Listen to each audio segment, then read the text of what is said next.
नमस्कार साथीहरू, आज चाहिँ म तपाईलाई यो घारबाट यो जुन हाम्रो मुडे घारबाट यसरी मौरी राखिएको छ यो घारबाट अर्को घारमा कसरी शिफ्ट गर्ने भन्ने बारेमा आधुनिक घारमा कसरी सार्ने भन्ने बारेमा सिकाउन गइरहेको छु।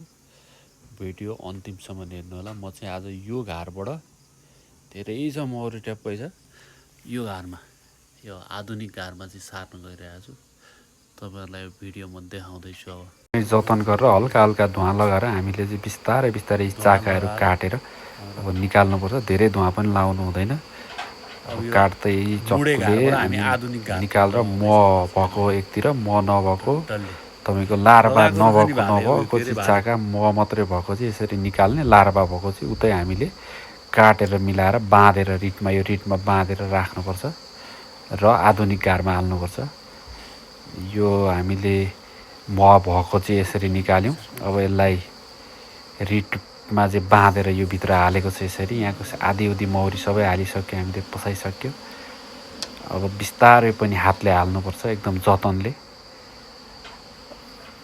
हातले टिप्दै आधुनिक घारमा हाल्ने हो। रानो पसाउनुपर्छ वर्षक। रानो पसाइसकेपछि मात्रै अनि मौरी साम्य भएर आधुनिक घारमा बस्छ।